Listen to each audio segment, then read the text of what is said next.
Good afternoon, good evening to everyone. This is James Earnest. I'm going to present tonight on project management in war-torn countries. Now you asked me the question, why project management in war-torn countries? I have been working in post-conflict societies, to name a few, Uganda, Rwanda, Kosovo. And I've also been working in developing countries like India, Kenya, Nauru, and a few other countries. Now, having worked in these countries, I have actually implemented a good number of projects. Some are private commercial organizations, and most of them were humanitarian projects. So having worked in the field, I found that most of the project managers are not aware of what project management is. So I took a step further and I decided to do my master's degree in project management.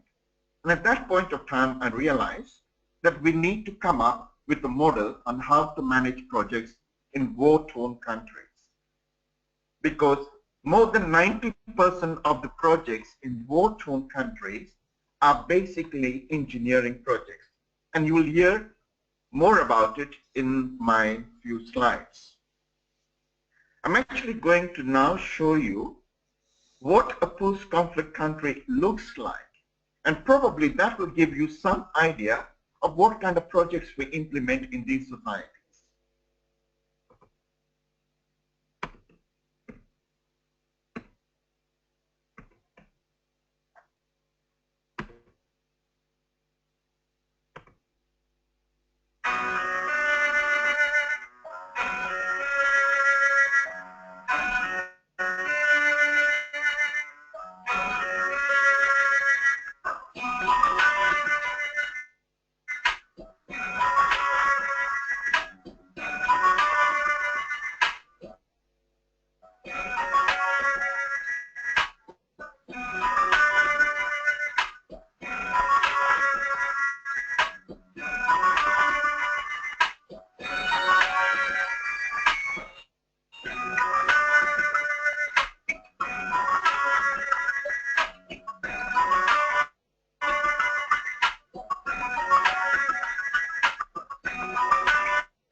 So basically, worldwide, there are more than 24 countries currently undergoing post-conflict reconstruction or development.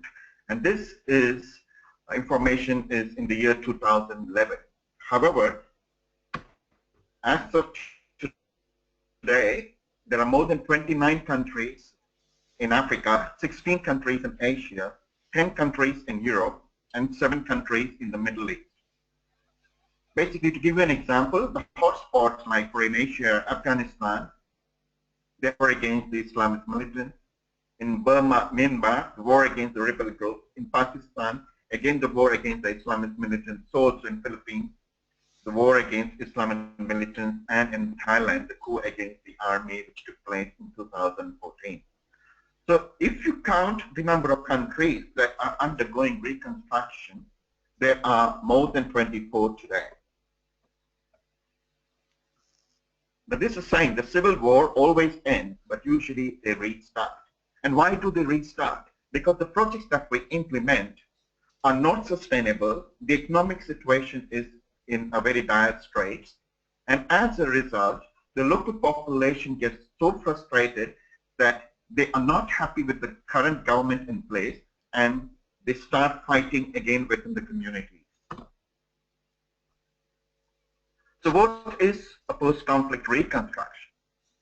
The definition by World Bank is it's a transition from conflict to peace in an affected country to rebuilding the socio-economic framework of the society. It encompasses social reintegration, physical reconstruction, and institutional building. Now, when you talk about physical reconstruction in these societies, are basically building schools, houses, water and sanitation projects, and many other reconstruction projects. So what does a post-conflict situation look like? You must have seen the pictures before. It's actually seriously broken down or collapsed or failed in some fundamental manner. And I have been in these post-conflict societies. To be honest, it's worse than what I have seen in some of these societies. So the question is who, why, what, when? What are we actually going to do in this society? So the 7 P's in development reconstruction are the people, the political party in the country, poverty, provision of services, process, projects, and programs. So basically, through projects and programs, is we build up the community. We build up the provision of services. And these provision of services develop some kind of process. And these processes are implemented through projects. So why a project management approach? That's the question which you and I need to answer. In a post-conflict society, the management, planning, and reporting structures are very often gobbled up in an ad hoc manner. Because the situation is so bad, the conflicting communities are not sure of what exactly they need to do. And the international community come in to rebuild the society. But the international community, when they come in, they have no planning in place. There's a lot of criticism going on of the current reconstruction process.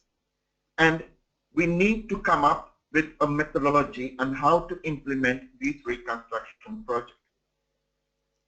It is well documented that many of these agencies, they bring their own policies, project implementation methods, and operating procedures.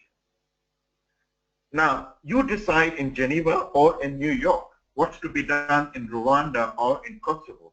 It does not work like that. You need to go back to the community or to the country and then decide what exactly are the projects that needs to be reconstructed. So why a PM approach? Just an example, 98% of the 21 billion funding allocated for rebuilding and reconstruction in Iraq have been endorsed for projects. So these projects can be any critical infrastructure project. So can you imagine 98% of the $21 billion is actually allocated for projects. Why a PM approach? A year-long study by International Rescue Committee, they found that 75% of the projects implemented are engineering and technical. So why not give it a try in the project management way? Basically, projects are the building blocks underpinning development in a post-conflict society. They say that through projects we can contribute to social and economic growth of the country. And projects can implement policies and strategies in a post-conflict society. So here are the critical infrastructure projects that you actually rebuild in these countries immediately after a war. Airports, roads, bridges, hospitals, schools, telecommunication, electricity plants, dams, water reservoirs, and pipelines. And I will give you a few of the examples of the water projects that I myself have implemented in this war-torn society. Now, before we discuss about the project, I need to discuss with you what are the challenges that the partners and the NGOs face in these societies. Ineffective project planning and preparation. There is no accountability of the funds that come into this country. Communication and participation by the international community and the local community is minimal.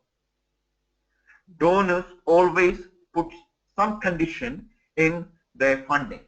For example, if they say that we are going to implement or build a school, the condition will be that once the school is constructed, to run the school, they will say you need to hire a principal or the head of the school from a particular community or from a particular country to make sure that the school is running effectively. But the local community may not be happy with that. Or they will say, to implement the project, you need to buy the following fleet of vehicles either from the United States or from UK or from different parts of the world that's actually funding the project. There is a lack of resources. Definitely after the war, the entire country is destroyed. So there is a lack of resources, both material and human. There is very poor procurement practice because the community themselves are not having enough of resources. So as a result, we procure from the neighboring countries. There's lack of management and public service infrastructure. And there is inappropriate design and implementation methods. So most of these organizations, they come up with their own implementation method. And as a result, there is no synchronization of the projects happening in the field. Very often, there is no leadership in the community and in the organization that participate in rebuilding the projects. Lack of clarity from key stakeholders. Stakeholders do not actually participate or influence the outcome of the project. There is very few agreement on the primary goals and objectives, limited feedback mechanism, and there's actually no risk analysis taken to undertake a project in these societies. And finally, the bureaucratic process in obtaining financial procurement and personal approval is quite complex. It delays the entire process, and in most cases, the projects are not implemented because of the bureaucratic process between the conflicting communities too. So here are the voices of the project managers. And I want to share them with you, basically to know that most of the projects, why they are failing in this society. Not a lot of them pay a lot of attention to the planning phase. Hence, we have so many problems during implementation. We go over the budget, it's longer time. This is one of the major weaknesses that they have in the planning phase. They have a plan on the paper, but when it comes to implementation, they do not do what is written on the plan. So basically, they do what they feel is right at that current moment of time. And it ends up that what they actually do is not accepted by the local community. Projects are failed because the costing was not done properly. The costing is usually done either in New York or in Geneva or in UK. And when you come into the field, you find that the actual cost of the project is 3 times more than what the funding was actually approved. There is lack of communication. And this is one of the major hurdles in post-conflict society. Communication is very, very poor. Now, communication also can be, there is no infrastructure in society that is destroyed by the war. Quality is not actually designed in the project planning phase. Because they are rushing to implement projects, quality is not a priority there. And in most cases, they have issues in the total project management field. That is, take for example, they have issues in the scope, they have issues in the cost, they have issues in the risk, issues in quality, in procurement, in project integration, in stakeholder management. So these are all the knowledge areas in designing a proper project management plan. And these are the issues that we face in these complex societies. So basically, in these societies, you are implementing infrastructure projects. Now, I have actually implemented a lot of water and sanitation projects in these societies. Now, we have to actually involve the community in implementing these projects, because what happens is you actually have to dig up kilometers and kilometers of earth to put the pipe. So what we basically do is we hire the local population from each regional or provincial areas. We train them how to put the pipes, and eventually when the water is being sourced, we actually make sure that the project is sustainable. Now, to have a sustainable project, you cannot give them any diesel operated machine, electricity used machines, because there is no power in these countries. If you give them diesel operation machines, they will be either stolen, or when they are damaged or destroyed, they will not be able to maintain it.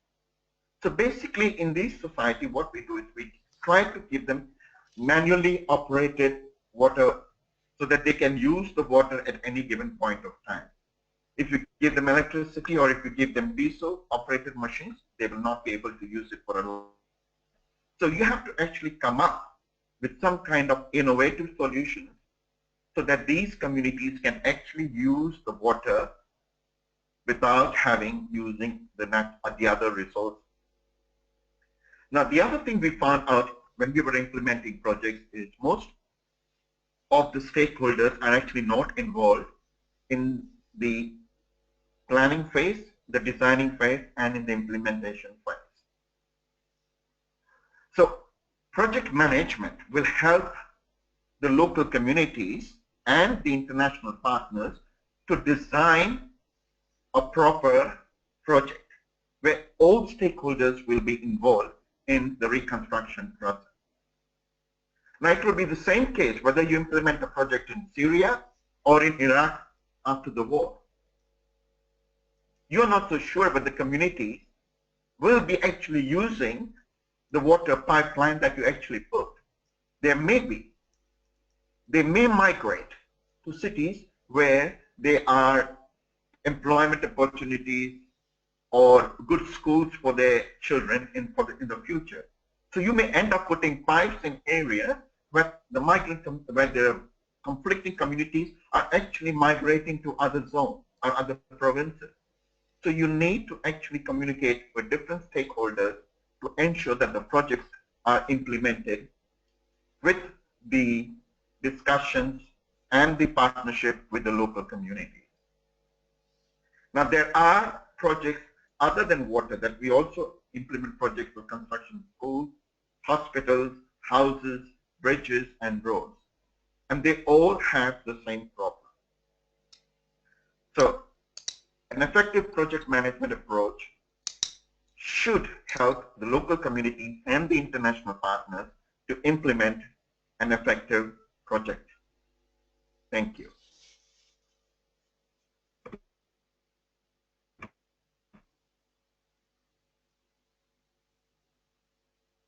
Yeah, Chris? Thank you very much, James. That was fantastic, and it came up beautifully on the screen. And Leslie, are you able to turn on your microphone and perhaps introduce yourself to us?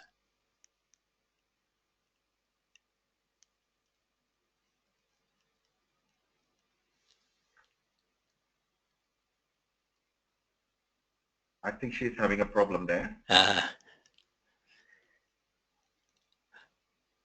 Well, thank you very much. I'm going to stop the recording in a moment and try and save the file, and hope my computer doesn't crash again. So thank you very much, James. Did you record it at your end as well? No, I don't know how to record it. Okay, it may not come up on your screen. So we did successfully record it last time on our practice session this afternoon. So we'll stop it here, and thank you very much indeed. I will may or may not be able to email you the file. It may be very large, but I'll try anyway. So thank you very much. I appreciate that.